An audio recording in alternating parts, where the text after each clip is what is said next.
Pyongyang mempertontonkan tank, drone, dan monster ICBM. Saksikan rahasia di balik kekuatan militer Korea Utara yang terisolasi. Bagaimana senjata nuklir Hwasong-15 dan generasi baru Hwasong-20 menjadi tameng pertahanan absolut mereka. Ini bukan parade, ini adalah rencana Cina untuk hancurkan Israel.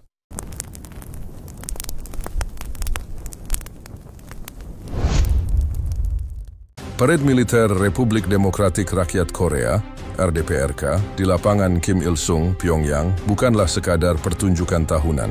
Ia adalah deklarasi politik, proklamasi teknologis, dan demonstrasi kehendak yang didesain untuk bergema jauh melampaui perbatasan Tiongkok dan Laut Jepang. Pagi itu, atmosfer lapangan Kim Il-sung terasa begitu pekat, campuran antara kebanggaan nasional yang didikte dan ketegangan global yang terpendam. Panggung utama, tempat para petinggi Partai Buruh Korea, WPK, dan jajaran komandan militer berdiri, dihiasi dengan bendera raksasa dan spanduk propaganda yang memuji Juche, ideologi swasembada, dan kepemimpinan tertinggi.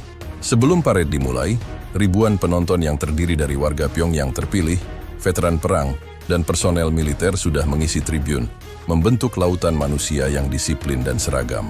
Mereka menunggu, bukan hanya dengan antisipasi, tetapi dengan pemahaman yang mendalam bahwa apa yang akan mereka saksikan adalah pesan langsung kepada dunia, terutama kepada Washington dan Seoul.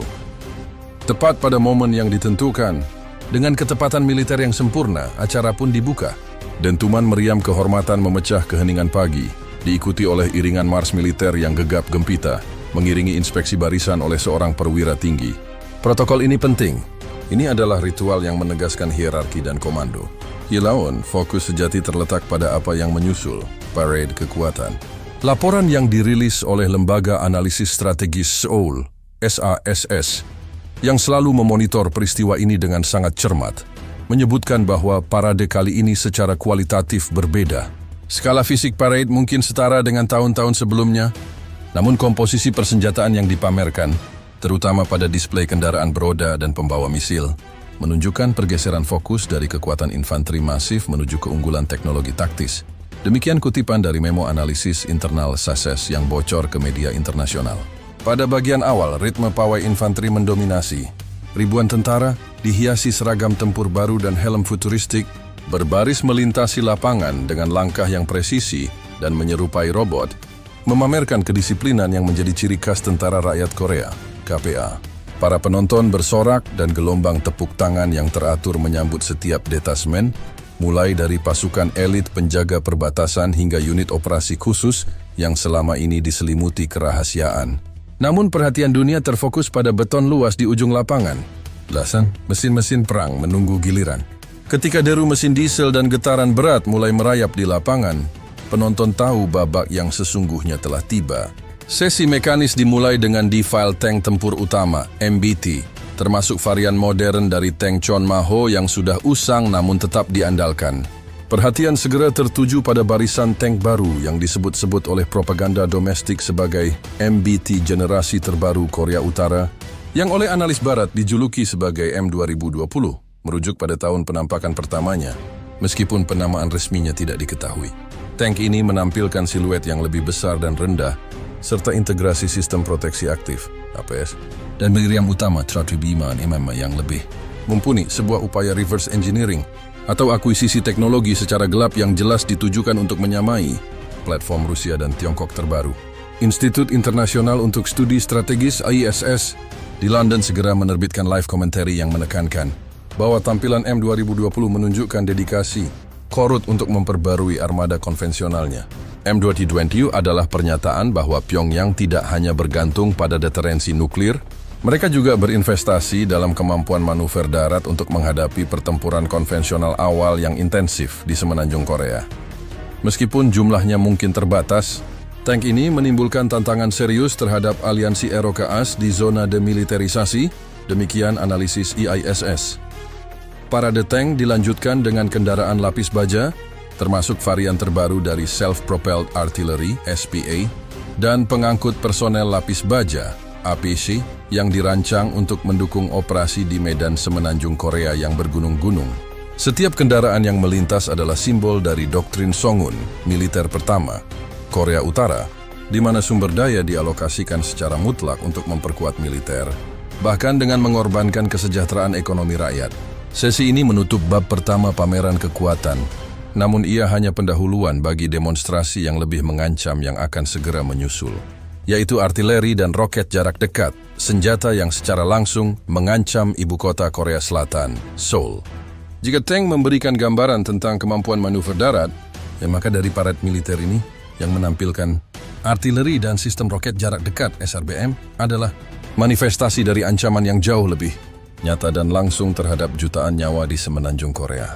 Seoul, ibu kota Korea Selatan yang dinamis, terletak hanya sekitar 50 km dari zona demilitarisasi, DMZ, menjadikannya sasaran empuk bagi tembakan massal KPA. Pameran artileri dan roket ini bukan hanya pertunjukan, ia adalah alat deterensi konvensional yang dipegang teguh oleh Pyongyang. Kendaraan pertama yang memasuki lapangan Kim Il-sung adalah artileri gerak sendiri, SPA, kaliber berat. Ini termasuk varian Koksan 170 mm yang sudah terkenal, yang mampu menembakkan projektil sejauh puluhan kilometer. Namun, perhatian segera beralih ke sistem artileri yang lebih baru dan lebih canggih. Para ahli mencatat penampilan sistem self-propelled 240 M dan 300 M yang baru, yang memiliki laju tembakan yang lebih cepat dan sistem panduan yang lebih baik. Direktorat Intelijen Militer Korea Selatan (ROKDMI) telah lama menganggap artileri jarak jauh KPA yang tersembunyi di terowongan pegunungan di sepanjang DMZ sebagai ancaman konvensional paling mematikan. Dalam sebuah flash report yang dirilis ROKDMI, mereka menyatakan, estimasi kami menunjukkan bahwa KPA memiliki lebih dari 13.000 unit artileri dan roket peluncur ganda yang dapat mencapai wilayah metropolitan Seoul dalam menit-menit pertama konflik. Tujuan pameran ini adalah untuk memperingatkan bahwa serangan pencegahan, preemptive strike, apapun akan dibalas dengan kehancuran besar-besaran di selatan. Sorotan utama dari babak ini adalah defile sistem roket, peluncur ganda, MLRS, kaliber besar dan rudal balistik jarak pendek. MLRS terbaru yang disebut KN-25 oleh analis barat melaju di atas kendaraan beroda besar, masing-masing membawa wadah peluncur untuk misil balistik taktis yang terlihat sangat besar. Misil-misil ini mengaburkan batas antara artileri dan rudal balistik, mampu membawa hulu ledak konvensional atau bahkan hulu ledak nuklir taktis, kecil yang kini semakin diyakini telah dikembangkan oleh Korea Utara. Pusat Penelitian James Martin untuk Non-Proliferasi, CNS, merilis sebuah analisis threat yang membahas MLRS KN-25. KN-25 ini adalah senjata presisi yang sangat berbahaya. Berbeda dengan artileri lama, misil ini dapat mengubah lintasan penerbangan dan memiliki akurasi yang tinggi. Ini adalah alat yang sempurna untuk menyerang pusat komando, fasilitas militer, dan bandara di Korea Selatan. Ini adalah pesan taktis. Seoul tidak aman dari serangan presisi berkecepatan tinggi.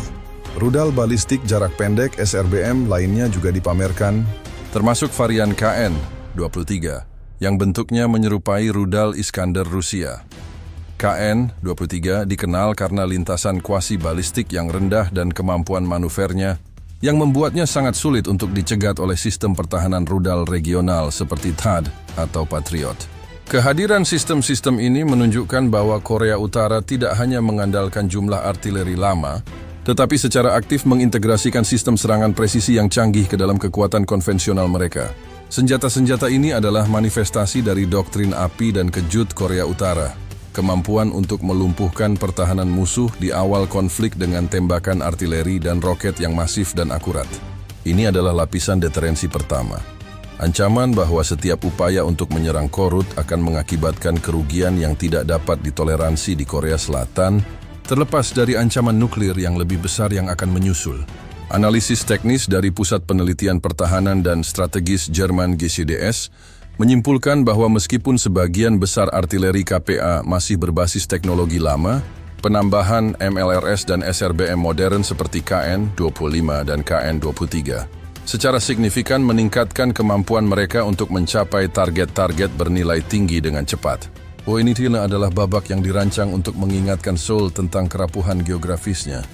Setelah defile kekuatan darat konvensional yang menyakitkan, parade memasuki babak yang menunjukkan fleksibilitas dan adaptasi Korea Utara terhadap medan perang modern, peperangan asimetris udara.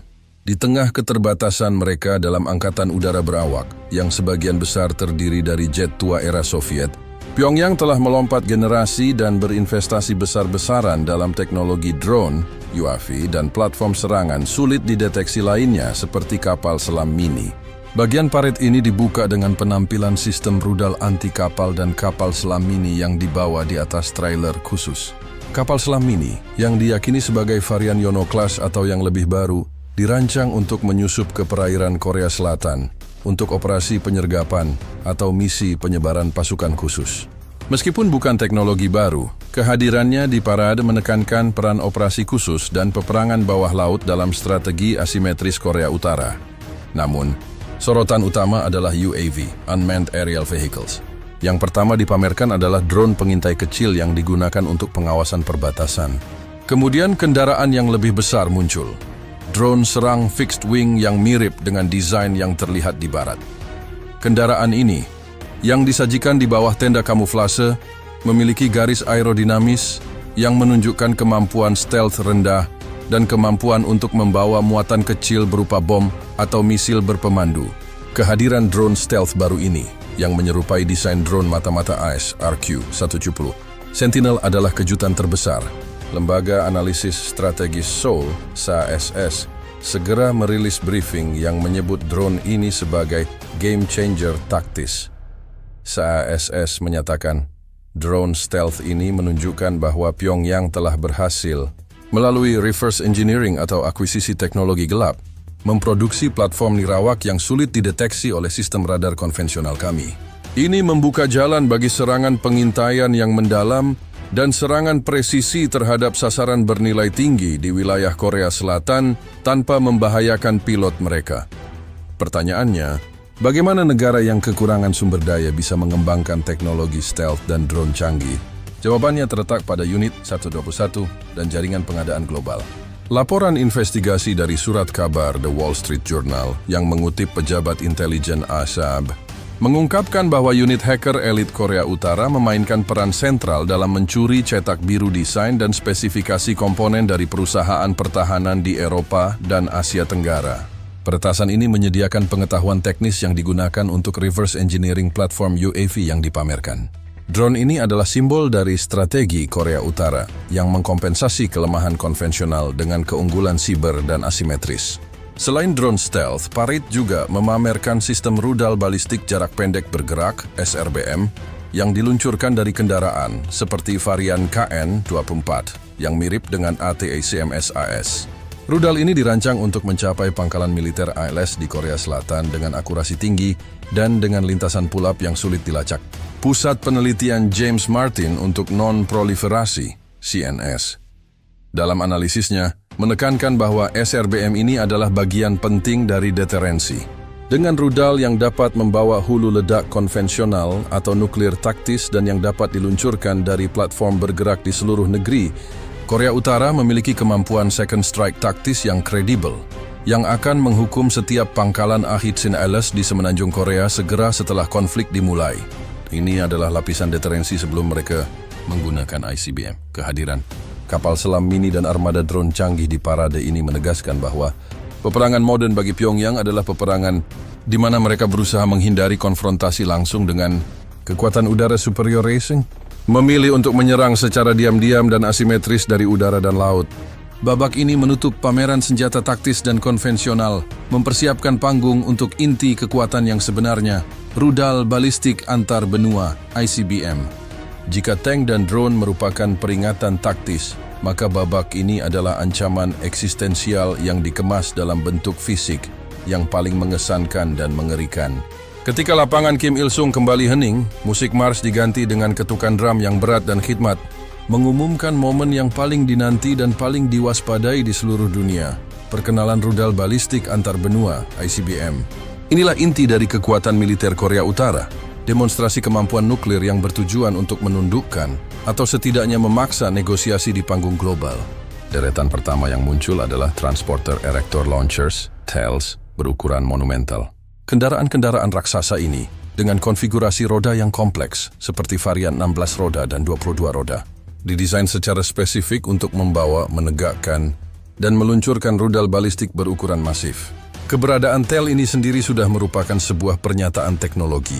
Mengingat kesulitan teknik yang diperlukan untuk memproduksi atau mengakuisisi kendaraan sebesar ini, terutama di bawah sanksi internasional yang ketat. TEL ini sama pentingnya dengan rudalnya sendiri.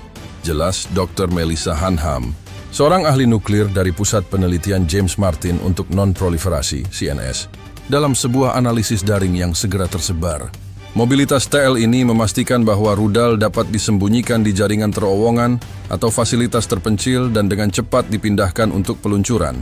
Ini adalah kunci untuk kemampuan serangan balasan Korea Utara, membuatnya hampir mustahil bagi ALS dan sekutunya untuk melumpuhkan seluruh arsenal mereka melalui serangan pencegahan, preemptive strike. Saat kendaraan-kendaraan ini perlahan melintasi lapangan, di atas punggung mereka berdiri siluet raksasa dari misil-misil yang menjadi sorotan utama. Misil-misil ini dicat dengan warna abu-abu atau hijau matte, memantulkan cahaya matahari pagi dengan aura metalik yang dingin dan mengancam.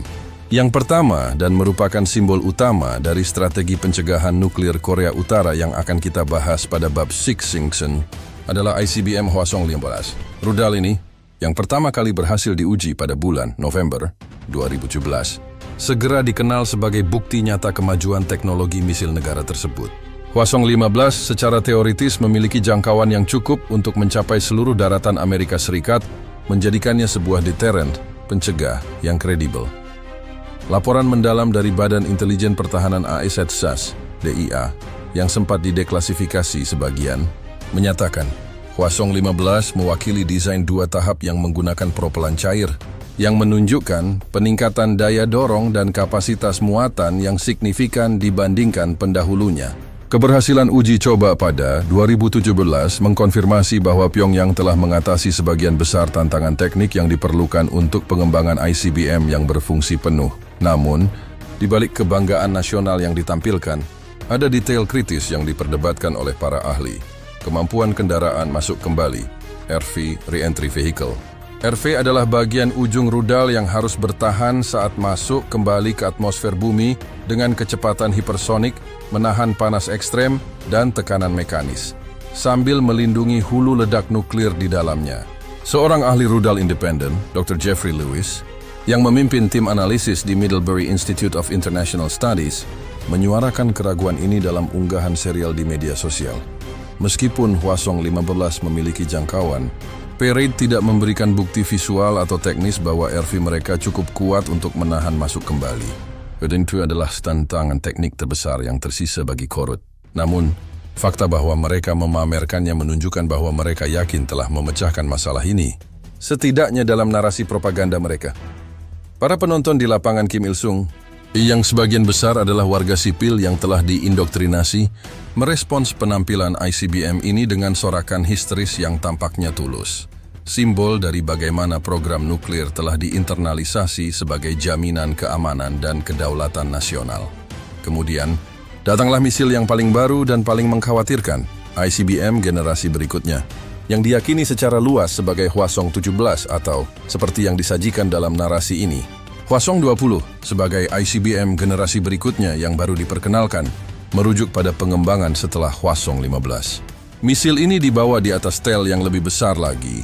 Beberapa di antaranya adalah konfigurasi 11 gandar, 22 roda, menjadikannya rudal berpeluncur jalan raya terbesar di dunia.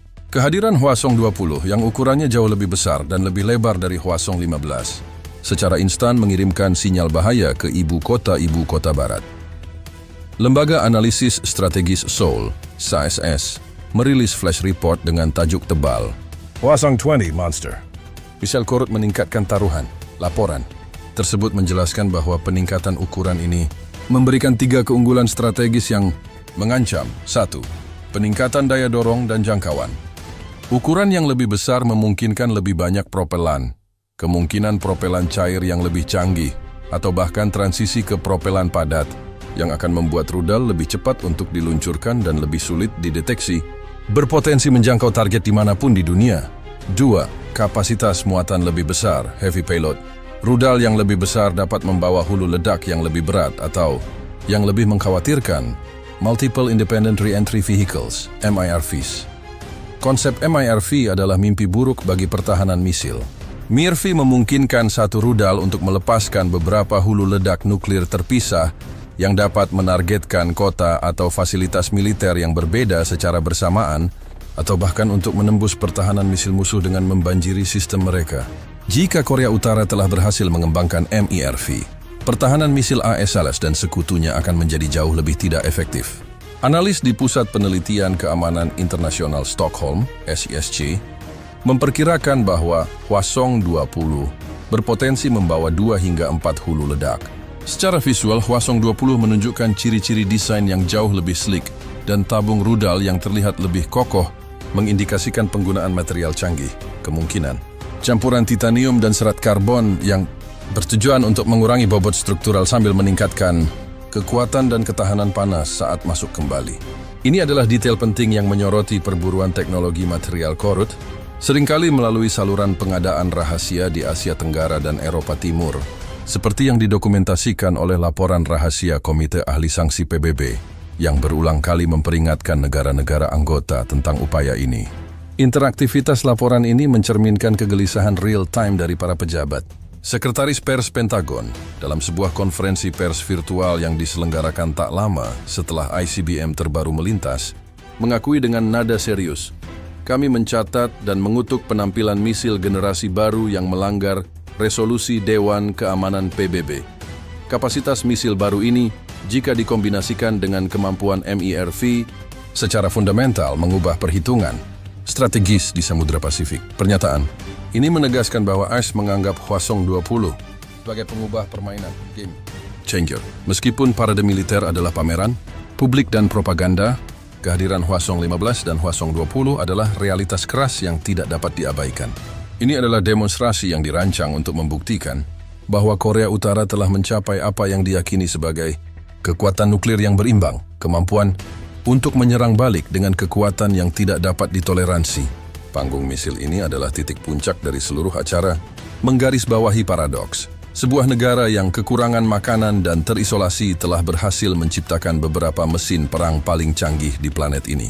ICBM adalah jaminan kelangsungan hidup bagi rezim, dan mereka ditampilkan di lapangan Kim Il-sung dengan megah untuk memastikan bahwa dunia, terutama musuh mereka, memahami konsekuensi dari setiap upaya untuk menggulingkan rezim tersebut. Babak ini menutup pameran persenjataan, mempersiapkan kita untuk memahami doktrin strategis di balik besi dan api ini, doktrin pencegahan nuklir.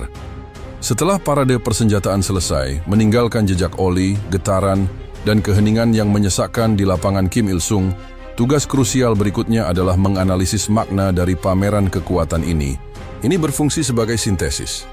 Bagaimana sebuah negara yang secara internasional terisolasi, dikenai sanksi yang melumpuhkan, dan seringkali menghadapi kesulitan pangan domestik, mampu menampilkan etalase militer yang tidak hanya masif tetapi juga secara teknologi mengejutkan? Analisis ini mengungkap paradoks fundamental dari Korea Utara. Laporan komprehensif dari Institut Internasional untuk Studi Strategis, EISS, yang berbasis di London, yang dirilis tak lama setelah parade, membandingkan postur militer Korea Utara dengan negara-negara yang memiliki PDB jauh lebih besar.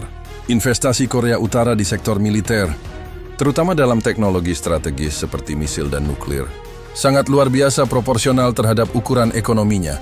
Demikian kutipan dari laporan EISS. Mereka telah memprioritaskan kekuatan militer di atas segalanya, menjadikannya tulang punggung pertahanan rezim, sebuah keputusan yang memiliki konsekuensi sosial ekonomi yang besar bagi rakyatnya.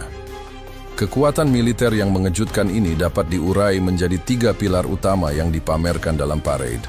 Kekuatan konvensional yang masif, inovasi asimetris, drone, dan kemampuan strategis, ICBM. Pilar pertama, kekuatan konvensional yang masif parade tank dan artileri, menunjukkan bahwa KPA mempertahankan kekuatan darat yang jumlahnya menakutkan, yang sebagian besar diwarisi dari era Soviet. Meskipun banyak peralatan yang sudah tua, jumlahnya yang besar dan letaknya yang strategis di sepanjang DMZ, memberikan ancaman tembakan balasan massal yang tidak bisa diabaikan. Para perencana pertahanan di Seoul tahu bahwa bahkan jika ICBM dinetralkan, Potensi kerugian akibat tembakan artileri dan roket konvensional ke wilayah metropolitan Seoul dalam jam-jam pertama konflik akan sangat parah.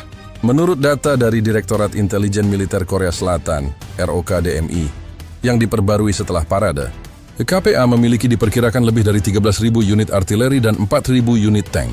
ROK-DMI secara khusus menyoroti tank M2020 dan sistem MLRS kaliber besar baru yang mengaburkan batas dengan rudal balistik taktis sebagai indikator bahwa Korut tidak hanya mengandalkan jumlah tetapi juga mencari peningkatan kualitatif dalam platform konvensional mereka. Analisis ini menunjukkan bahwa Korea Utara memiliki kemampuan deterrence konvensional yang kredibel terhadap invasi darat skala penuh. Pilar kedua, inovasi asimetris, drone. Kemampuan drone yang dipamerkan adalah kejutan paling signifikan bagi banyak analis pertahanan. Itu menunjukkan kemauan Korea Utara untuk melompat generasi teknologi, melewati kelemahan dalam angkatan udara berawak mereka yang sudah usang, dan langsung menuju peperangan nirawak yang canggih. Lembaga Analisis Strategis Seoul, CSS, dalam sebuah podcast interaktif, menjelaskan implikasi dari drone stealth yang baru. Drone ini adalah force multiplier yang sangat efektif.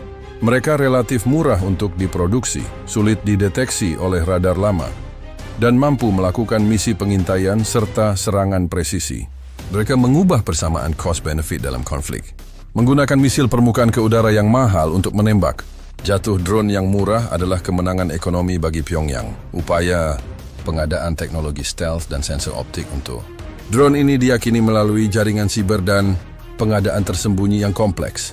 Sebuah laporan investigasi dari surat kabar The Wall Street Journal yang mengutip sumber intelijen anonim mengungkapkan bahwa unit hacker elit Korea Utara yang dikenal sebagai Unit 21 memainkan peran sentral dalam mencuri cetak biru desain dan spesifikasi komponen dari perusahaan pertahanan di Eropa dan Asia Tenggara yang kemudian digunakan dalam reverse engineering platform UAV yang dipamerkan.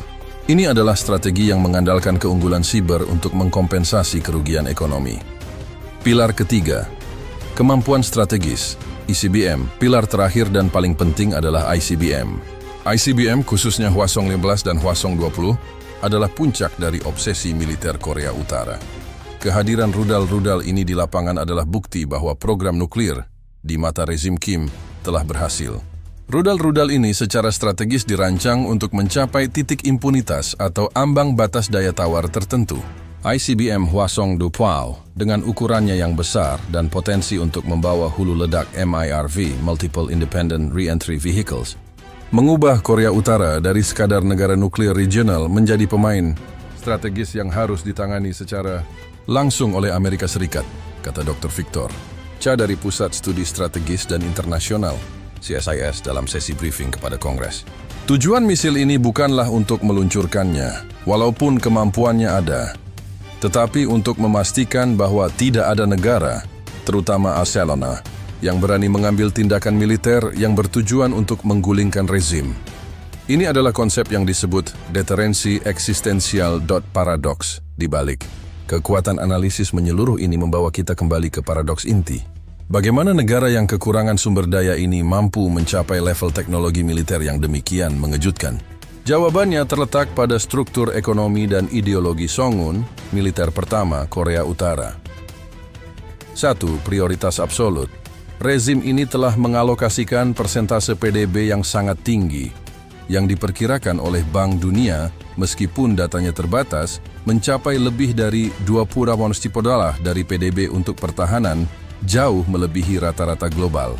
Semua sumber daya berharga, tenaga kerja terampil, dan material langka diarahkan ke program senjata strategis. 2. Sistem ekonomi terselubung. Untuk menghindari sanksi, Korea Utara telah mengembangkan jaringan perdagangan gelap, pertambangan ilegal, dan operasi cybergang yang menghasilkan miliaran dolar AS. Laporan dari Komite Ahli Sanksi IPBB secara rinci mendokumentasikan bagaimana dana dari peretasan bank asing dan pencurian cryptocurrency digunakan secara langsung untuk mendanai program rudal dan nuklir. Ini adalah ekonomi perang yang secara efektif melangkahi hukum internasional. 3. Kemandirian dan keuletan, Juche dan reverse engineering. Ideologi Juche mendorong kemandirian. Ketika teknologi tidak dapat dibeli, teknologi itu dicuri dan direplikasi melalui reverse engineering. Ini menjelaskan kesamaan mencolok antara desain drone Korut dengan drone AS dan kemiripan tank M2020 dengan MBT Rusia atau Tiongkok. Meskipun metode ini lambat dan tidak efisien, keuletan insinyur dan ilmuwan mereka yang bekerja dalam lingkungan yang sangat tertutup akhirnya membuahkan hasil. Sebuah editorial dari Financial Times secara tajam meringkas situasi ini. Korea Utara telah menukarkan kesejahteraan rakyatnya dengan kekuasaan global. Setiap ICBM yang dipamerkan di lapangan Kim Il-sung dibayar dengan harga kemiskinan dan kelaparan warga biasa. Namun dari sudut pandang rezim, pengorbanan itu sepadan karena mereka kini memegang kartu truf dalam setiap negosiasi dengan kekuatan dunia. Kesimpulan analisis kemampuan militer Korea Utara yang mengejutkan, sebagaimana yang disaksikan dalam parade, adalah hasil dari kombinasi kekuatan konvensional yang usang namun masif, investasi cerdik dalam teknologi asimetris drone, dan pencapaian strategis dalam rudal nuklir. Ini bukan kekuatan yang siap memenangkan perang konvensional skala besar melawan aliansi ASRock, tetapi ini adalah kekuatan yang mampu menyebabkan kerugian yang tak terbayangkan melalui artileri dan memaksakan deterensi melalui ICBM. Pameran ini adalah penegasan yang jelas. Isolasi telah gagal menghentikan kemajuan militer mereka. Korea Utara tidak lagi terisolasi dari kekuatan global. Mereka telah membeli tempat mereka di meja perundingan dengan rudal dan hulu ledak yang mereka yakini berfungsi. Analisis ini mempersiapkan kita untuk memahami bagaimana senjata-senjata ini diintegrasikan ke dalam doktrin strategis mereka, yang akan kita jelajahi dalam bab berikutnya, konsep pencegahan nuklir.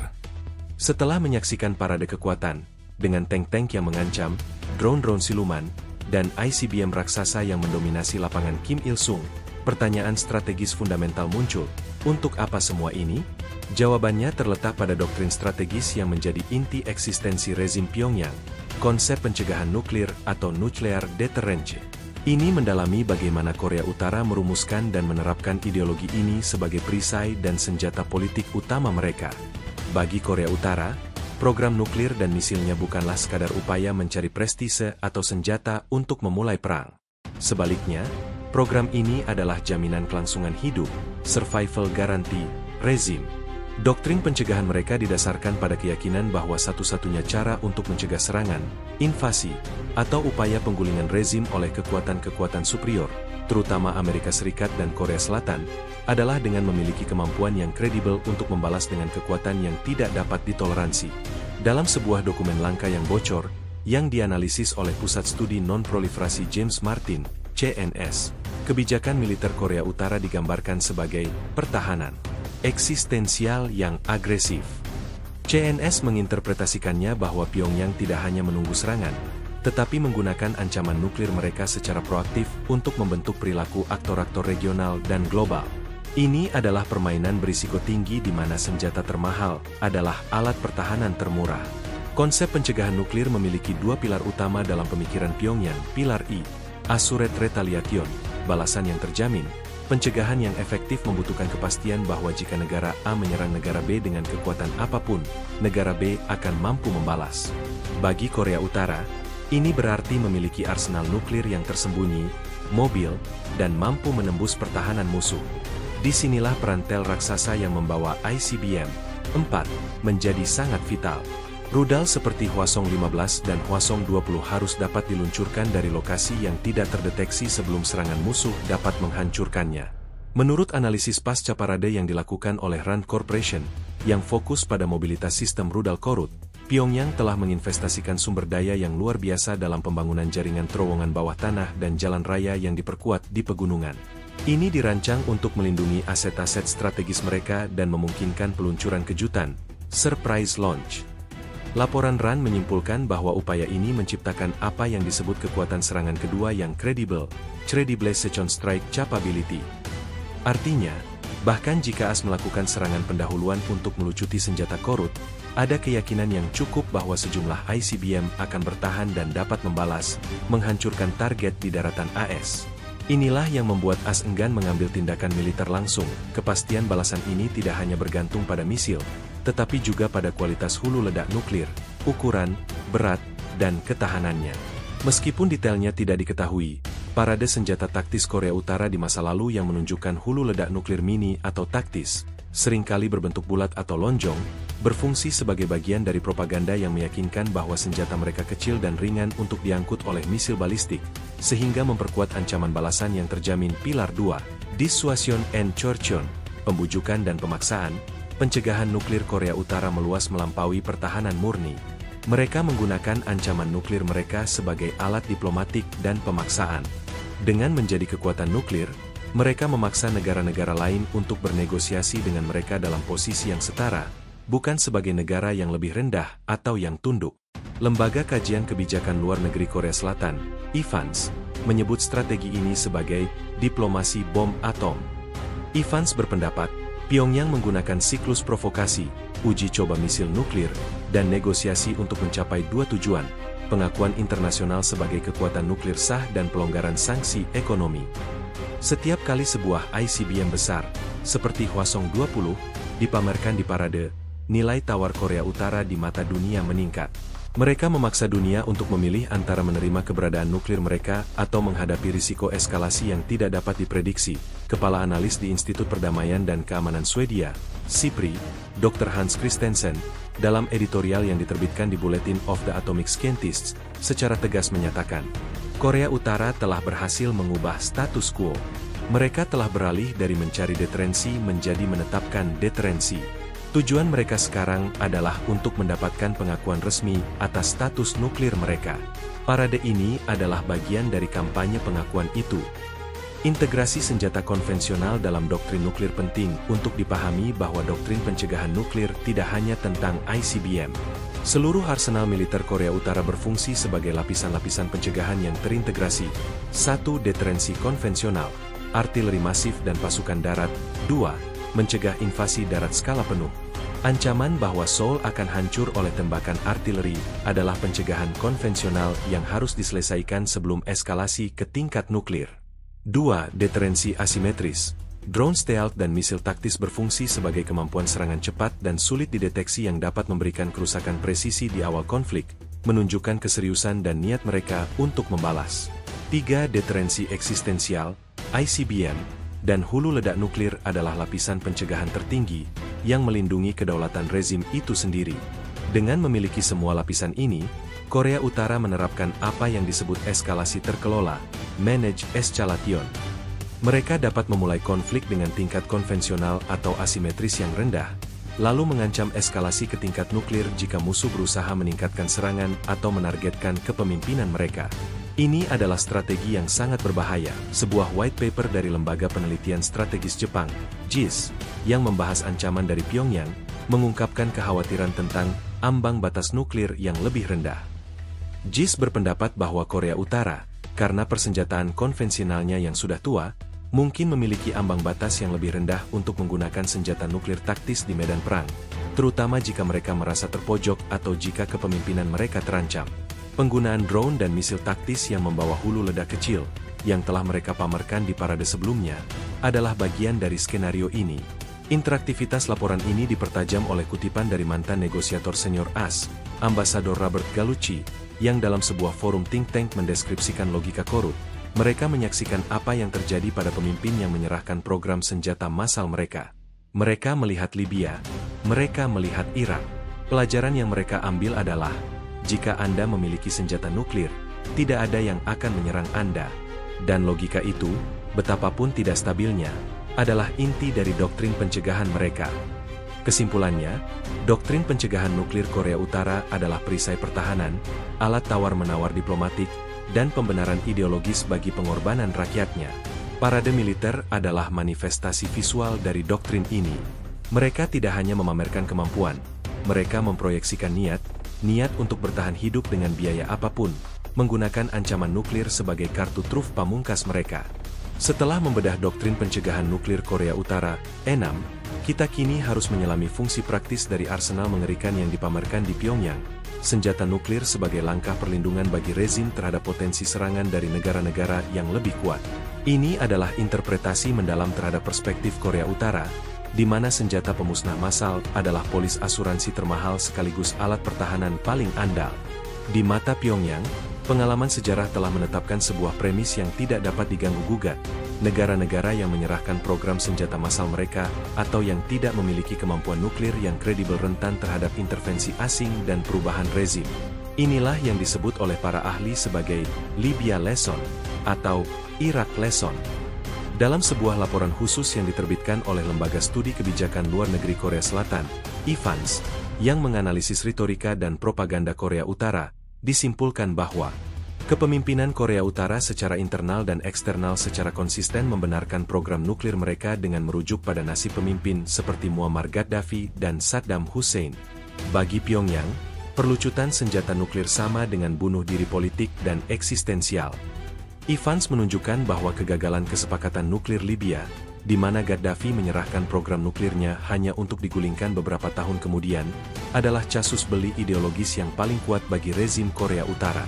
Oleh karena itu, fungsi utama dari ICBM dan hulu ledak yang mereka bawa adalah untuk memastikan bahwa kekuatan-kekuatan besar, khususnya Amerika Serikat, akan menghadapi risiko kerugian yang tidak dapat diterima, unacceptable cost, jika mereka mempertimbangkan untuk melancarkan serangan militer, baik serangan pendahuluan, preemptive, untuk melucuti senjata atau serangan skala penuh untuk menggulingkan regime Change.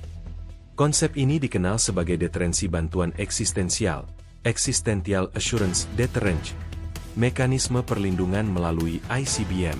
Perlindungan ini diwujudkan melalui 3 mekanisme utama yang ditawarkan oleh persenjataan yang dipamerkan dalam parade, terutama ICBM Hwasong-15 dan Hwasong-21. Deterensi melawan decapitation strike, serangan pemenggalan adalah operasi yang bertujuan untuk melenyapkan kepemimpinan tertinggi negara musuh dalam upaya untuk melumpuhkan rantai komando. Arsenal nuklir korut berfungsi sebagai ancaman pembalasan yang terdistribusi. Keberadaan tel yang sangat mobil, dan jaringan terowongan yang luas memastikan bahwa kepemimpinan Korea Utara dapat meluncurkan ICBM bahkan setelah serangan awal. Sebuah laporan dari Badan Intelijen Pertahanan AS, DIA, yang membahas sistem mobilitas korut mencatat bahwa, dengan kemampuan untuk menyembunyikan dan memindahkan ICBM di seluruh pegunungan, musuh harus berasumsi bahwa setidaknya 1 atau 2 ICBM akan bertahan dari serangan pertama, dan itu sudah cukup untuk memberikan pembalasan nuklir ke daratan AS. Ancaman ini menciptakan titik rasa sakit, pain threshold, bagi Washington yang jauh melebihi manfaat dari menggulingkan rezim. Deterensi melawan intervention. Intervensi skala penuh senjata nuklir korut bertindak sebagai rem darurat terhadap invasi skala besar.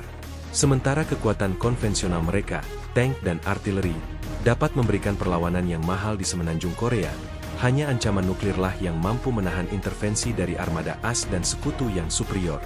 Tanpa senjata nuklir, Korea Utara akan menghadapi dominasi udara dan laut yang total. Dengan ICBM yang mengancam daratan Amerika dan rudal jarak menengah yang mengancam pangkalan AS di Asia, seperti Guam dan Okinawa, mereka secara efektif menahan sekutu Amerika, hostaging the homeland, membuat intervensi militer menjadi taruhan politik yang tidak akan diambil oleh presiden AS manapun. Deterensi extended, melawan sekutu arsenal nuklir berfungsi untuk merusak payung nuklir Amerika, AS Nuclear Umbrella, atas Korea Selatan dan Jepang. Jika Korea Utara memiliki ICBM yang kredibel yang dapat menyerang Los Angeles atau New York, maka timbul keraguan mendalam di Seoul dan Tokyo. Apakah AS benar-benar akan mempertaruhkan kota mereka sendiri demi melindungi Seoul atau Tokyo dari serangan nuklir korut? Keraguan ini, yang disebut decoupling, pemisahan, dalam bahasa strategis, adalah kemenangan bagi Pyongyang. Hal ini melemahkan aliansi AS dan meningkatkan tekanan bagi Korea Selatan dan Jepang untuk mencapai akomodasi langsung dengan Pyongyang, yang berarti pengakuan status nuklir mereka. Kondisi yang diperlukan untuk perlindungan. Agar tameng ini berfungsi, Korea Utara harus secara berkala membuktikan 2 hal, yang keduanya terlihat jelas dalam parade. Kredibilitas teknis, rudal harus tampak fungsional, bertenaga, dan canggih, seperti yang ditunjukkan oleh Hwasong-20, yang menggunakan material canggih untuk meningkatkan kekuatan dan kapasitas muatan. Kredibilitas niat, Pyongyang harus terus mempertahankan retorika yang agresif dan tidak menyesal, menegaskan bahwa mereka akan menggunakan senjata nuklir jika merasa terancam. Ini adalah ancaman yang harus dianggap serius. Dalam sebuah wawancara interaktif dengan diplomat, seorang mantan perwira militer Korea Selatan yang membelot, Kolonel Kim Tae-woo, menjelaskan perspektif internal korut bagi kepemimpinan di Pyongyang, rudal adalah simbol harga diri, tetapi yang lebih penting, ia adalah pertahanan pamungkas mereka. Mereka tidak akan pernah menyerahkannya, karena mereka melihat negara-negara yang tidak memiliki senjata nuklir sebagai negara tanpa suara di panggung dunia. Nuklir memberi mereka hak untuk bertahan hidup tanpa intervensi eksternal. Fokus pada Hwasong 20 yang baru diperkenalkan, dengan potensi untuk membawa MIRV dan peningkatan jangkauan, memperkuat fungsi perlindungan ini secara eksponensial. Jika rudal mampu membawa beberapa hulu ledak, maka pertahanan misil AS akan kewalahan, menjamin bahwa setidaknya satu hulu ledak akan mencapai target. Ini meningkatkan kredibilitas balasan yang terjamin mereka dan secara otomatis memperkuat tameng perlindungan diri mereka. Sebuah white paper kritis dari Lembaga Penelitian Strategis Jepang, JIS, mencatat bahwa setiap kemajuan dalam program ICBM Korut, seperti yang terlihat pada Hwasong 20, secara fungsional setara dengan peningkatan dalam polis asuransi rezim tersebut. Semakin besar misilnya, semakin tinggi preminya bagi Amerika Serikat dan sekutunya, dan semakin kuat perlindungan rezim. Singkatnya, parade militer ini, khususnya defile ICBM, bukan hanya pertunjukan kekuatan. Itu adalah sebuah film propaganda yang ditujukan kepada para pembuat kebijakan AS dan sekutunya, dengan pesan yang sederhana dan mematikan, jangan sentuh kami. Arsenal nuklir adalah tameng yang mereka percaya mutlak, memastikan bahwa isolasi dan sanksi yang mereka derita adalah harga yang dapat ditoleransi untuk kelangsungan hidup abadi rezim. Pemahaman ini meletakkan dasar untuk fokus lebih lanjut pada ICBM utama mereka, dimulai dengan Hwasong 15. Setelah memahami fungsi protektif dari arsenal nuklir Korea Utara secara umum, 7. Kini kita memfokuskan lensa analitis pada bintang utama parade ICBM, Hwasong 15. Rudal balistik antar benua, ICBM, ini bukan sekadar senjata. Ia adalah simbol nyata dari strategi pencegahan nuklir Korea Utara yang kredibel, menjadikannya ikon kemampuan militer negara tersebut. Ketika ICBM Hwasong 15 yang masif bergerak melintasi lapangan Kim Il-sung di atas Transporter Erector Launcher, TEL, raksasanya, yang konfigurasinya biasanya 9 gandar atau 18 roda, seluruh dunia teringat pada momen uji coba perdananya yang sukses dan dramatis. Momen itu, pada bulan November 2017, bukan hanya sekadar uji coba teknis, melainkan deklarasi politik bahwa Korea Utara telah memasuki klub eksklusif negara-negara yang mampu mengancam daratan Amerika Serikat. Hwasong 15 mewakili tonggak pencapaian teknis yang paling signifikan bagi Pyongyang, ujar Dr. Jeffrey Lewis, seorang ahli non-proliferasi terkemuka dari Middlebury Institute of International Studies, dalam sebuah analisis daring yang dibagikan secara luas. Itu adalah kali pertama mereka menunjukkan desain 2 tahap yang efisien dengan kemampuan yang jelas untuk mencapai jangkauan global.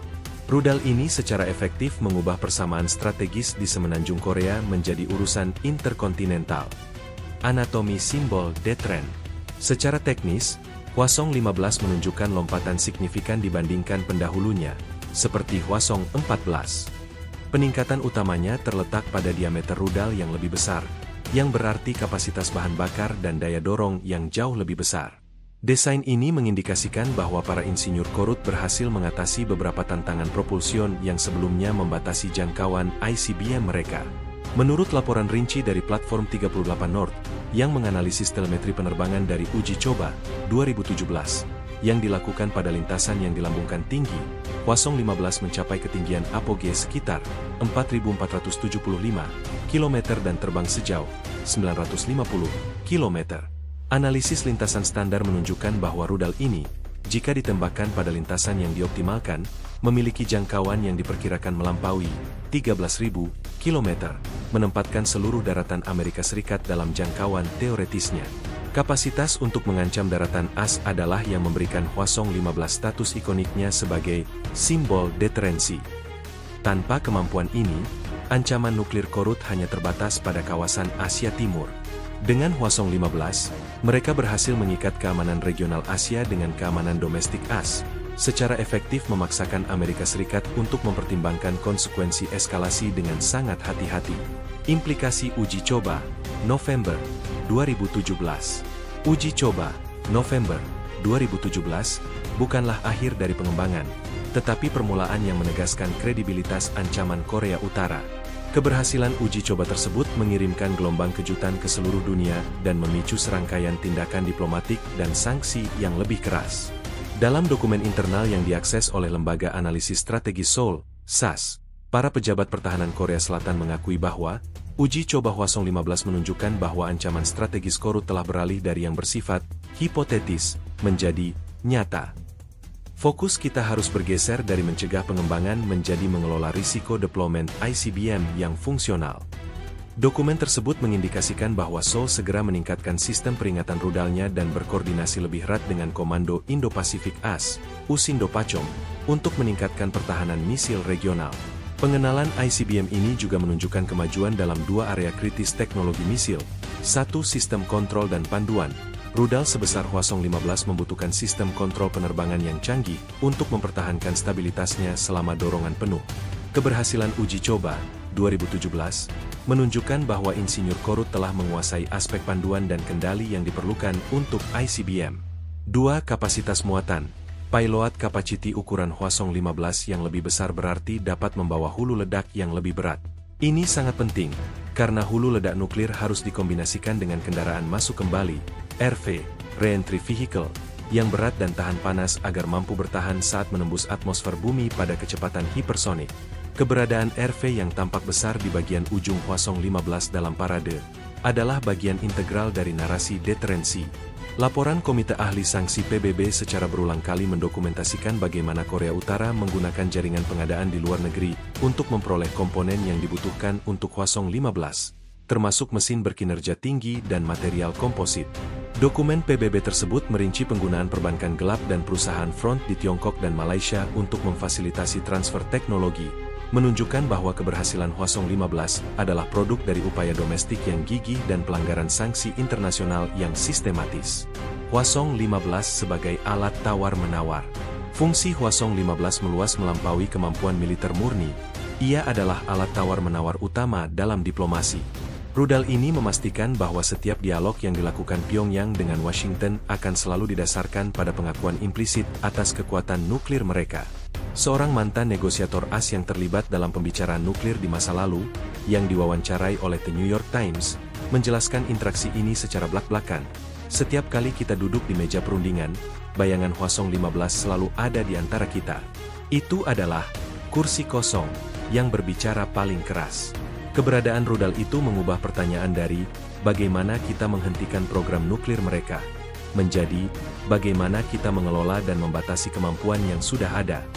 Oleh karena itu, ketika Hwasong-15 melintas di parade, ia tidak hanya memamerkan baja dan mesin, ia memamerkan kekuatan diplomatik yang telah diukir oleh rudal tersebut. Ini adalah simbol kemenangan Juche atas tekanan eksternal. Meskipun belakangan muncul rudal yang lebih besar dan lebih canggih, yaitu Hwasong-20, yang akan dibahas secara detail, Hwasong-15 tetap memegang tempat ikoniknya. Hwasong-15 adalah yang pertama kali secara definitif membuktikan kepada dunia bahwa Korea Utara adalah kekuatan nuklir antar benua, sebuah langkah strategis yang tidak dapat dibatalkan. Itu adalah bukti nyata dari kemajuan teknologi misil negara tersebut, sebuah kemajuan yang telah dipertaruhkan oleh rezim dengan segala sumber dayanya. Kemunculan Hwasong-15 di parade, berdiri tegak dan siap, berfungsi sebagai pengingat visual yang kuat. Deterensi nuklir Korea Utara bukan lagi impian ambisius, tetapi kenyataan yang beroperasi penuh. Kini, setelah memahami pendahulu ikonik ini, kita siap untuk beralih ke generasi berikutnya, Hwasong-20. Setelah memperkenalkan Hwasong-15 sebagai simbol deterensi Korea Utara, 8. Penting untuk mengurai apa yang membuat rudal ini begitu ikonik dan mengancam, lompatan teknologi misil yang diwakilinya. Hwasong-15 bukanlah sekadar peningkatan inkremental dari pendahulunya. Itu adalah hasil dari rekayasa intensif dan fokus militer yang mengesampingkan segala kesulitan ekonomi, membuktikan kemajuan teknologi misil negara tersebut secara definitif.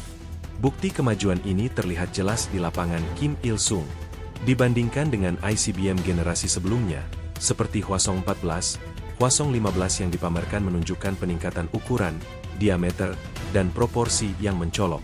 Perubahan visual ini, bagi para ahli misil, adalah indikator langsung dari peningkatan daya dorong dan kapasitas muatan. Peningkatan dimensi Hwasong-15 yang terlihat jelas dalam citra satelit dan rekaman parade, mengindikasikan bahwa para insinyur Korut telah berhasil mengembangkan dan mengintegrasikan sistem mesin roket yang jauh lebih bertenaga. Jelas Dr. Michael Eleman, seorang peneliti senior di Institut Internasional untuk Studi Strategis, IISS. Dalam sebuah webinar analisis pasca parade yang diselenggarakan untuk media global.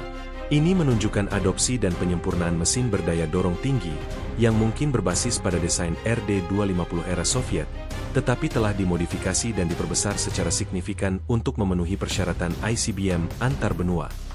Dua tahap yang lebih efisien. Kemajuan teknologi Hwasong 15 terletak pada desain dua tahapnya yang efisien. Tahap pertama rudal memberikan dorongan awal yang masif, sementara tahap kedua memastikan rudal mencapai kecepatan yang diperlukan untuk mencapai target antar benua. Untuk rudal balistik berpropelan cair, seperti Hwasong 15, efisiensi pembakaran, struktur tangki bahan bakar, dan berat struktural menjadi sangat penting. Menurut laporan teknis dari Pusat Analisis Militer dan Pertahanan Inggris, UKCMDA, yang menganalisis kinerja Hwasong 15 dari uji coba lintasan 2017 sedih, pencapaian ketinggian, apogee, lebih dari 4.400 km oleh Hwasong 15 membuktikan bahwa kinerja spesifik impuls, ISP, mesin mereka telah ditingkatkan secara drastis. Ini adalah ukuran seberapa efisien mesin roket mengubah massa propelan menjadi daya dorong. Peningkatan ISP ini adalah hasil dari penyempurnaan campuran propelan dan desain ruang bakar. Peningkatan efisiensi ini secara langsung berkorelasi dengan jangkauan teoretis, 13.000 km yang diklaim, menempatkan ibu kota utama AS dalam jangkauan ancaman. Teknologi struktur dan material. Kemajuan tidak hanya terbatas pada mesin. Untuk ICBM berukuran sebesar Hwasong 15, yang tinggi dan berat, mempertahankan integritas struktural selama penerbangan yang intens adalah tantangan teknik yang besar. Parade ini memamerkan cangkang rudal yang terlihat mulus dan terintegrasi dengan baik, menunjukkan kemajuan dalam teknik manufaktur Korut. Sebuah analisis dari platform 38 North mencatat bahwa, penampilan Hwasong 15 menunjukkan penggunaan material yang lebih ringan dan lebih kuat, kemungkinan material komposit atau paduan logam canggih, dalam pembuatan tangki propelan dan interstage, bagian penghubung antara tahap pertama dan kedua. Pengurangan berat struktural ini adalah kunci utama yang memungkinkan rudal membawa lebih banyak bahan bakar atau hulu ledak yang lebih berat, yang keduanya memperluas jangkauan. Meskipun Korea Utara menghadapi kesulitan dalam memperoleh material canggih di bawah sanksi, laporan dari Komite Ahli Sanksi PBB telah berulang kali mengungkapkan bahwa Pyongyang menggunakan skema pengadaan kompleks melalui perusahaan front di negara-negara ketiga untuk mendapatkan tools mesin presisi tinggi, perangkat lunak desain berbantuan komputer, CID, dan material khusus. Kemampuan untuk merakit komponen-komponen ini menjadi ICBM yang berfungsi adalah bukti nyata ketekunan dan kemajuan ilmiah mereka. Tantangan kendaraan masuk kembali, RV. Meskipun Hwasong 15 menunjukkan kemajuan signifikan dalam daya dorong dan jangkauan, tantangan teknologi terbesar yang tersisa adalah kendaraan masuk kembali, RV, yaitu bagian ujung rudal yang membawa hulu ledak. RV harus mampu menahan suhu ekstrim yang dihasilkan oleh gesekan atmosfer saat rudal memasuki kembali atmosfer bumi dengan kecepatan hipersonik, hingga 25 kali kecepatan suara. Jika RV gagal, rudal tidak efektif, meskipun ia mencapai jangkauan targetnya. Kehadiran RV yang berukuran besar di parade menunjukkan bahwa Pyongyang mengklaim telah memecahkan masalah ini. Seorang ahli reentry dari Pusat Penelitian Keselamatan dan Pertahanan di Jerman, GCDS, menyatakan dalam sebuah buletin, RV Hwasong 15 tampak memiliki bentuk yang lebih tumpul dan lebar daripada ICBM lain.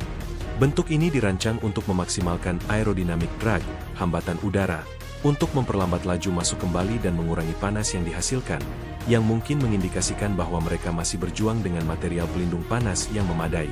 Namun, desain yang dipamerkan adalah yang paling maju yang pernah kita lihat dari mereka. Klaim Korea Utara bahwa mereka telah berhasil menguji coba RV thermal secara kredibel masih diperdebatkan oleh intelijen Barat. Namun, dalam konteks parade dan doktrin deterensi, E6, yang penting adalah kredibilitas ancaman yang diproyeksikan. Tampilan publik Hwasong 15 berfungsi untuk meyakinkan dunia bahwa masalah RV telah diatasi, atau setidaknya cukup dekat untuk membuat lawan mempertimbangkan risiko. Signifikansi strategis kemajuan. Lompatan teknologi yang diwakili oleh Hwasong 15 memiliki signifikansi strategis yang mendalam, 1. Menetapkan garis merah. Hwasong-15 adalah bukti bahwa Korea Utara dapat mengembangkan senjata yang secara teknis mampu mencapai daratan AS, yang menetapkan garis merah, red line, baru dalam diplomasi dan perhitungan militer AS. 2. Meningkatkan kredibilitas negosiasi. Kemajuan ini memperkuat posisi tawar Korea Utara, memvalidasi klaim mereka sebagai kekuatan nuklir dan memaksa dialog yang lebih serius. 3. Mengukuhkan Juche ideologi. Keberhasilan Hwasong-15 memvalidasi ideologi Juche, swasembada, membiarkan rezim mengklaim bahwa mereka dapat mencapai kehebatan teknologi militer terlepas dari isolasi dunia. Interaktivitas laporan ini dihidupkan oleh kutipan dari sebuah editorial di The Washington Post yang merangkum situasi ini. Hwasong-15 adalah mahakarya rekayasa yang didanai oleh krisis pangan dan sanksi. Setiap inci kemajuan teknologi misilnya adalah bukti kegagalan upaya internasional untuk menghentikan program nuklir mereka. Rudal itu bukan hanya seonggok logam, ia adalah monumen untuk prioritas tunggal rezim Korea Utara. Pada akhirnya, pameran Hwasong-15 di parade, lengkap dengan semua implikasi teknisnya, adalah bukti nyata kemajuan teknologi misil yang telah dicapai Korea Utara. Ini mempersiapkan panggung untuk Hwasong-20 yang lebih besar dan baru diperkenalkan, misil yang bertujuan untuk mengatasi kelemahan Hwasong-15 dan meningkatkan taruhan nuklir ke level yang benar-benar baru. Kemajuan Hwasong-15 adalah fondasi, Hwasong-20 adalah atapnya. Jika Hwasong-15 adalah simbol deterensi yang mengejutkan dunia pada 2017, maka kemunculan ICBM Hwasong-20 dalam parade di lapangan Kim Il-sung adalah deklarasi bahwa Korea Utara tidak puas hanya menjadi kekuatan nuklir. Mereka ingin menjadi kekuatan nuklir yang tak tertandingi dan tak terelakkan. Momen ketika misil balistik antar benua generasi berikutnya ini melintas adalah klimaks dari seluruh pameran teknologi militer, sebuah debut yang secara langsung meningkatkan taruhan dalam perlombaan senjata global. Hwasong-20, yang diyakini oleh banyak analis sebagai penamaan publik untuk misil yang dikenal oleh intelijen barat sebagai Hwasong-17 atau varian barunya, tidak hanya lebih besar dari pendahulunya, ia adalah misil berpeluncur bergerak jalan raya terbesar di dunia yang pernah dipamerkan. Ukurannya yang monumental, yang dibawa oleh Transporter Erector Launcher, TEL, dengan 11 gandar, 22 roda, secara visual menggarisbawahi klaim teknologi Korut yang ambisius. Perbedaan ukuran antara Hwasong-15 dan Hwasong-20 sangat signifikan, ujar Dr. Hans Christensen, Direktur Program Informasi Nuklir di Federasi Ilmuwan Amerika, FAS, dalam sebuah podcast darurat yang dirilis segera setelah parade. Peningkatan diameter dan panjang rudal ini bukanlah soal kosmetik. Itu adalah indikasi yang jelas bahwa rudal ini dirancang untuk membawa muatan yang jauh lebih besar, atau untuk mencapai jangkauan yang jauh lebih panjang, atau bahkan keduanya. Hwasong-20 adalah upaya untuk mengatasi segala kekurangan yang mungkin dimiliki Hwasong-15. Implikasi ukuran yang ekstrim. Ukuran ekstrim Hwasong-20 memiliki implikasi teknis dan strategis yang mendalam. 1. Potensi muatan ganda. MIRV ini adalah kekhawatiran terbesar. Rudal yang lebih besar memiliki kapasitas untuk membawa Multiple Independent Reentry Vehicles, MIRVs, beberapa hulu ledak nuklir yang dapat berpisah di luar angkasa dan masing-masing menargetkan kota atau instalasi militer yang berbeda. Jika Korea Utara telah berhasil mengembangkan dan menguji coba MIRV, ini akan secara fundamental mengubah efektivitas pertahanan misil AS. Sebuah laporan rahasia yang tidak terklasifikasi sebagian dari Badan Intelijen Pertahanan AS, DIA, menyebutkan bahwa Hwasong-20 merupakan platform yang ideal untuk integrasi MIRV, yang berarti sistem pertahanan misil kami harus menembak jatuh beberapa target palsu dan nyata, secara signifikan mengurangi probabilitas intersepsi yang sukses. 2. Jangkauan dan jaminan serangan kedua. Ukuran yang lebih besar juga berarti kapasitas propelan yang jauh lebih besar. Meskipun Hwasong-15 sudah dapat mencapai seluruh daratan AS, Hwasong-20 kemungkinan besar dirancang untuk mencapai jangkauan yang sangat ekstrim, atau yang lebih penting, untuk membawa muatan besar sampai ke target terjauh dengan marin keamanan yang lebih tinggi. Ini memperkuat konsep balasan yang terjamin, assured retaliation, meyakinkan Pyongyang bahwa mereka dapat mempertahankan kekuatan serangan kedua yang kredibel. Laporan mendalam dari Lembaga Analisis Strategi Seoul, SAS, menyoroti tantangan teknis dari TEL raksasa Hwasong-20, menggerakkan dan menyembunyikan TEL berukuran 22 roda seperti itu adalah kesulitan logistik yang luar biasa, namun parade ini menunjukkan kesiapan KPA untuk menghadapi tantangan itu. Keberadaan TEL yang sangat besar ini menunjukkan bahwa misil ini bukan hanya prototipe museum, tetapi senjata yang dimaksudkan untuk operasional dan survivable. inovasi desain dan sistem. Secara visual, Hwasong 20 menunjukkan penyempurnaan yang tidak hanya pada ukurannya. Analis mengamati bahwa rudal tersebut memiliki bentuk fairing, penutup ujung, yang lebih ramping dan canggih, yang menunjukkan upaya untuk mengurangi hambatan udara dan meningkatkan aerodinamika selama fase pendorong.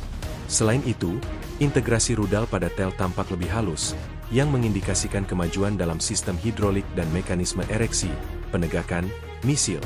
Sebuah analisis yang diterbitkan di Institut Studi Korea di Universitas Heidelberg menyoroti kemungkinan penggunaan propelan padat pada setidaknya salah satu tahapan rudal. Walaupun rudal sebesar Hwasong 20 biasanya berpropelan cair karena daya dorongnya yang lebih besar, waktu reaksi yang cepat dari propelan padat memberikan keuntungan taktis yang besar. Jika Korea Utara berhasil mengembangkan propelan padat untuk ICBM sebesar ini, itu akan menjadi kemajuan yang revolusioner, memungkinkan mereka untuk meluncurkan misil dalam hitungan menit, bukan jam, yang membuatnya hampir mustahil untuk dinetralkan dalam serangan pendahuluan. Analisis ini menambah lapisan kekhawatiran baru tentang waktu respons musuh. Peran Hwasong 20 dalam negosiasi. Secara strategis, debut Hwasong 20 memiliki dua tujuan utama. 1. Membatalkan keuntungan pertahanan misil AS. Dengan potensi MIRV, Hwasong 20 secara langsung menargetkan sistem pertahanan misil AS, seperti GMD dan THAAD. Misil yang lebih besar dan berpotensi membawa hulu ledak ganda membuat sistem ini menjadi usang, atau setidaknya, sangat mahal untuk dikalahkan. 2. Menaikkan harga deterensi. Hwasong 20 secara efektif menaikkan harga yang harus dibayar oleh Amerika Serikat untuk setiap upaya denuklirisasi.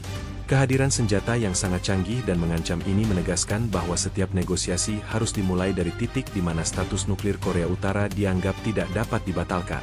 Interaktivitas laporan ini mencerminkan kegelisahan real-time dari pers global. Koresponden senior Reuters yang meliput di lapangan Kim Il-sung, dalam siaran langsungnya, menggambarkan momen itu dengan kata-kata, "Ini bukan hanya pertunjukan kekuatan, ini adalah pernyataan yang menghancurkan terhadap sanksi internasional." Korea Utara, yang diperkirakan akan menyerah di bawah tekanan ekonomi, malah memamerkan misil yang menempatkan mereka pada kemampuan teknologi nuklir yang setara dengan kekuatan global lama. Lompatan generasi, dari Hwasong 15 ke Hwasong 20. Hwasong 15 adalah bukti bahwa mereka bisa mencapai daratan AS. Hwasong 20 adalah pernyataan bahwa mereka bisa menjamin kehancuran yang terancam di daratan AS. Ini adalah evolusi dari kemampuan, mencapai, menjadi kemampuan, menghancurkan, dengan kepastian yang lebih tinggi. Analisis yang diterbitkan oleh Pusat Penelitian Keamanan Internasional Stockholm, SIS, menyimpulkan dengan tajam, Hwasong 20 adalah simbol paling nyata dari kegagalan strategi, tekanan maksimum, internasional. Negara yang terisolasi ini telah berhasil menciptakan misil yang secara fungsional lebih mengancam daripada rudal yang dimiliki oleh beberapa negara anggota NATO. Debut ICBM generasi penerus ini adalah tantangan yang jelas terhadap tatanan non-proliferasi global. Debut Hwasong 20 di parade militer Pyongyang adalah lebih dari sekadar berita utama. Itu adalah seismograf politik yang mengukur peningkatan ketegangan strategis. Ini adalah generasi penerus yang dipamerkan dengan bangga, menegaskan kembali klaim kedaulatan Korea Utara. Fokus berikutnya harus tertuju pada detail teknis yang membuat misil ini begitu menakutkan. Material canggih dan peningkatan kapasitas muatannya, yang akan kita bahas pada bab selanjutnya. Setelah debut megah ICBM Hwasong 20, di lapangan Kim Il-sung, perhatian para ahli pertahanan dan intelijen global kini beralih dari sekadar ukuran misil tersebut ke detail teknis yang paling kritis, inovasi material canggih yang memungkinkan peningkatan luar biasa pada kekuatan struktural dan kapasitas muatannya. Misil ini bukan hanya lebih besar, ia dibangun dari material yang lebih ringan, lebih kuat, dan lebih tahan panas, yang secara langsung meningkatkan efektivitasnya sebagai senjata nuklir strategis. Di balik cangkang abu-abu matte yang dipamerkan di parade, terdapat lompatan besar dalam rekayasa kedirgantaraan Korea Utara. Peningkatan kapasitas muatan Hwasong 20, yang membedakannya dari Hwasong 15, adalah hasil langsung dari upaya intensif rezim untuk memperoleh dan merekayasa material komposit dan paduan logam yang sangat spesifik. Hwasong 20 adalah demonstrasi bahwa Korea Utara telah menguasai apa yang kami sebut sebagai mass fraction optimization, ujar Dr. Theodore Postol, seorang fisikawan dan ahli misil dari Massachusetts Institute of Technology, MIT, dalam sebuah wawancara yang disiarkan di CNN International. Artinya, mereka telah berhasil mengurangi berat struktural rudal, tangki propelan, interstage, dan casing, sehingga persentase berat total rudal yang dapat dialokasikan untuk bahan bakar dan hulu ledak, muatan, menjadi lebih tinggi. Ini adalah hasil dari penggunaan material komposit serat karbon dan paduan aluminium-litium. Peran kritis serat karbon. Penggunaan material komposit, terutama yang melibatkan serat karbon berkekuatan tinggi, adalah kunci dari peningkatan kekuatan dan kapasitas muatan Hwasong 20. Serat karbon menawarkan perbandingan kekuatan terhadap berat yang jauh lebih unggul dibandingkan dengan paduan logam tradisional yang digunakan pada rudal sebelumnya. Menurut laporan eksklusif dari The Washington Post yang mengutip sumber intelijen anonim, badan-badan intelijen barat telah mengidentifikasi setidaknya 3 kasus di mana perusahaan front Korea Utara di Asia Timur berupaya keras mendapatkan resin epoksi dan filamen serat karbon, komponen dasar yang digunakan untuk membuat tangki propelan ringan dan casing rudal. Upaya ini adalah indikasi bahwa Pyongyang sedang membangun rudal yang lebih langsing dan efisien, meskipun berukuran besar. Demikian kutipan dari laporan tersebut. Dengan bahan yang lebih ringan, Hwasong 20 mampu membawa 1. Propelan lebih banyak. Berat yang dihemat pada struktur dapat diisi dengan bahan bakar, yang secara langsung memperluas jangkauan rudal. 2. Muatan lebih berat. Yang paling kritis, berat yang dihemat memungkinkan rudal untuk membawa hulu ledak nuklir yang lebih berat atau, yang lebih mengkhawatirkan, beberapa hulu ledak MIRV-X. Inovasi pada kendaraan masuk kembali, RV. Material canggih juga sangat penting untuk kendaraan masuk kembali, RV. Bagian rudal yang membawa hulu ledak dan harus menahan suhu lebih dari 3000 derajat Celcius saat menembus atmosfer. Para analis yang mengamati model Hwasong 20 di parade mencatat bentuk RV yang lebih besar dan fairing, penutup, yang tampak lebih tebal dan kokoh dibandingkan Hwasong 15. Lembaga Penelitian Strategis Jepang, JIS, dalam analisis visualnya, menyimpulkan bahwa Hwasong 20 kemungkinan menggunakan pelindung panas ablatif berbasis material komposit fenolik atau karbon-karbon yang lebih canggih. Tampilan RV Hwasong 20 menunjukkan upaya untuk menyelesaikan masalah reentry yang diyakini masih menghantui Hwasong 15, kata seorang peneliti JIS. Jika material ini efektif, itu akan memberikan korut kepercayaan diri yang dibutuhkan untuk mengoperasikan ICBM ini dalam skenario serangan kedua yang nyata. Keberhasilan RV adalah final frontier dari teknologi ICBM, dan penggunaan material canggih adalah satu-satunya cara untuk menaklukkannya. Dampak pada kapasitas muatan, mengaktifkan MIRV, peningkatan kapasitas muatan, payload capacity, yang dimungkinkan oleh material canggih adalah game changer utama. Jika Hwasong 20 berpropelan cair secara konvensional, berat yang dihemat dari struktur dapat dialokasikan untuk hulu ledak tambahan. Menurut simulasi yang dilakukan oleh Pusat Penelitian Keamanan Internasional Stockholm, SIS, Hwasong 20 memiliki potensi teoritis untuk membawa muatan 25 hingga 3 ton, jauh melebihi 1 ton yang diyakini dapat dibawa oleh Hwasong 15. SIS menyimpulkan bahwa kapasitas muatan yang lebih besar ini adalah syarat mutlak bagi Korea Utara untuk mengembangkan dan menerapkan MIRV yang berfungsi. Tanpa material canggih untuk mengurangi berat casing rudal, mereka tidak akan pernah bisa memuat 2 atau lebih hulu ledak kecil plus dispenser dan sistem panduan di bagian atas rudal. Dengan demikian, debut Hwasong 20 di parade bukan hanya tentang rudal itu sendiri, tetapi tentang pengumuman terselubung bahwa Korea Utara telah berhasil memecahkan tantangan material yang diperlukan untuk mengaktifkan MIRV capability. Ini berarti peningkatan daya tembak nuklir mereka yang luar biasa, mengubah pertahanan misil musuh menjadi tugas yang hampir mustahil. Implikasi sanksi yang gagal.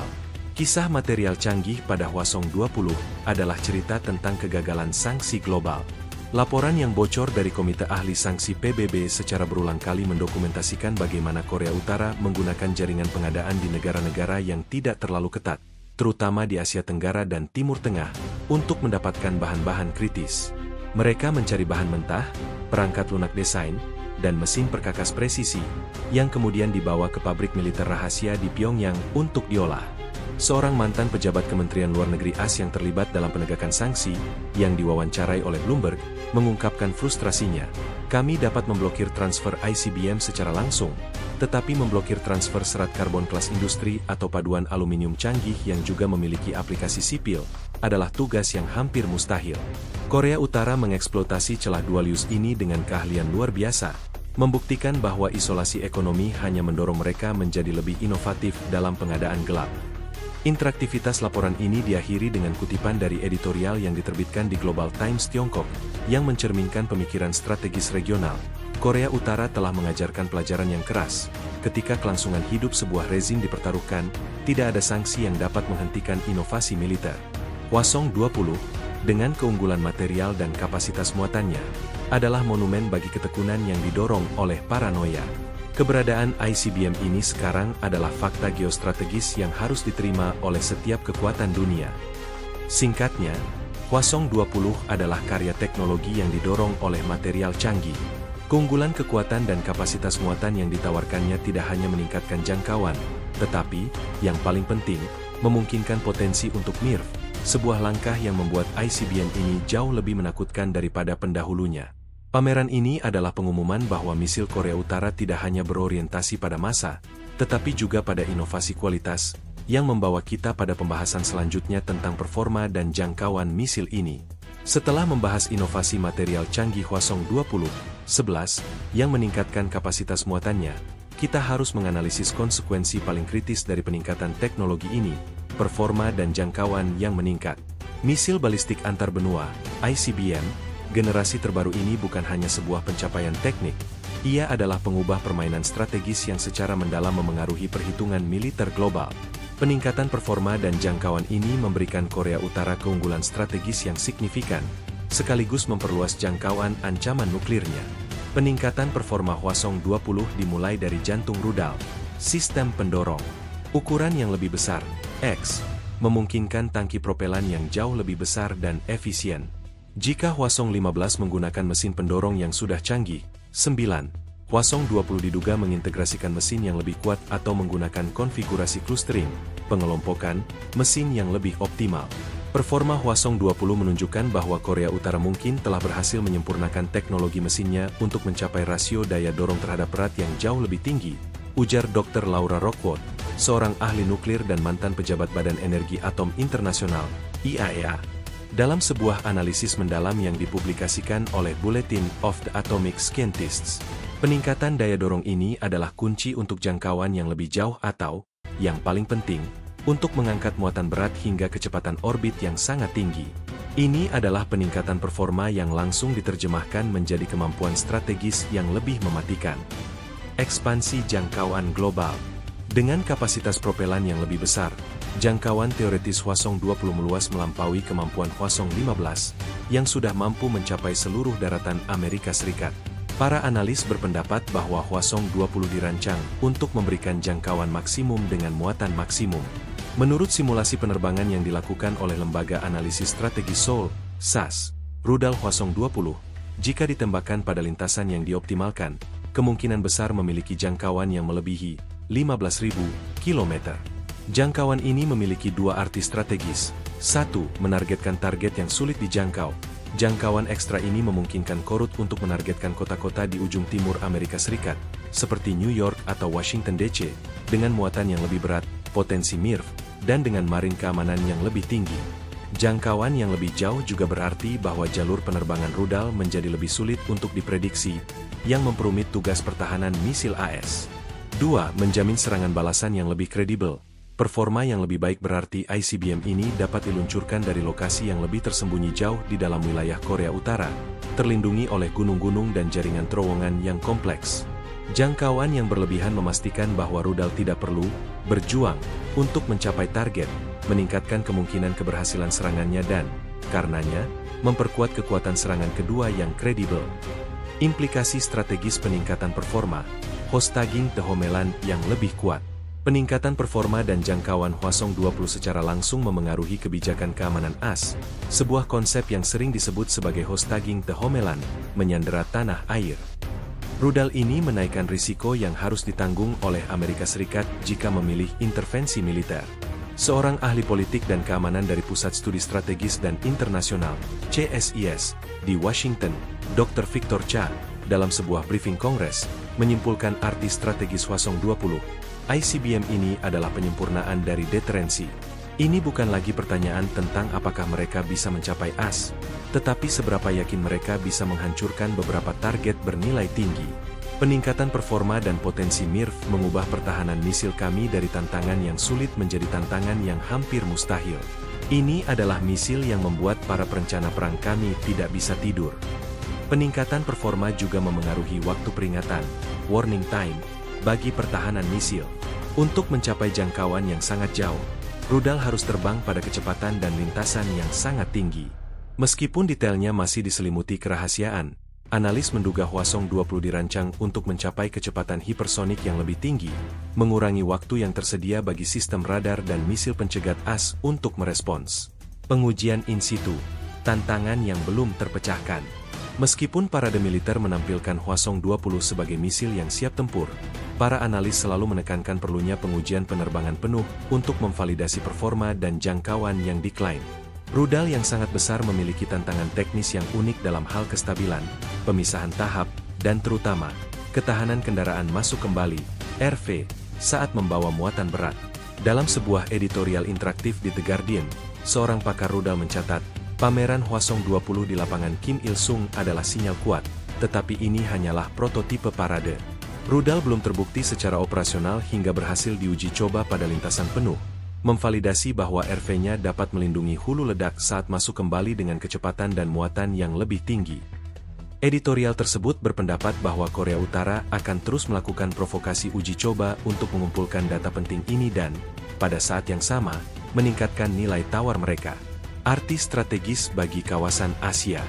Bagi Korea Selatan dan Jepang, peningkatan performa Hwasong 20 memiliki arti strategis yang suram, meningkatkan keraguan pada payung nuklir AS. Peningkatan kemampuan ICBM Korut secara langsung meningkatkan keraguan di Seoul dan Tokyo tentang kesediaan AS untuk mengambil risiko serangan nuklir di tanah airnya sendiri demi membela sekutunya. Ini meningkatkan tekanan untuk decoupling, meningkatkan ancaman serangan taktis. Misil yang berkinerja tinggi dapat digunakan untuk tujuan ganda. Meskipun Hwasong 20 adalah ICBM, teknologinya dapat diturunkan ke rudal jarak menengah yang lebih cepat dan lebih akurat, meningkatkan ancaman terhadap pangkalan AS di Guam dan Okinawa, yang merupakan titik vital bagi proyeksi kekuatan AS di Pasifik. Interaktivitas laporan ini mencakup reaksi resmi dari juru bicara Kementerian Pertahanan Jepang, yang dalam konferensi pers darurat menyatakan, peningkatan drastis dalam performa dan jangkauan ICBM Korea Utara adalah ancaman yang belum pernah terjadi sebelumnya terhadap keamanan Jepang. Rudal ini memiliki potensi untuk menargetkan seluruh wilayah Jepang sebagai bagian dari serangan balasan, membuat kami harus segera mempercepat kemampuan pertahanan misil regional kami dan memperkuat aliansi kami. Secara keseluruhan, debut Hwasong 20 di lapangan Kim Il-sung adalah pengumuman bahwa Korea Utara telah berhasil mencapai level teknologi misil yang memastikan kredibilitas daya tembak yang luar biasa. Performa dan jangkauan yang meningkat ini, yang dimungkinkan oleh inovasi material canggih, membuat ICBM ini jauh lebih menakutkan dan lebih sulit untuk dinetralkan, secara fundamental mengubah peta kekuatan global. Pameran ini menutup babak presentasi teknis, mengarahkan kita ke kesimpulan strategis yang menekankan paradoks kekuatan Korut.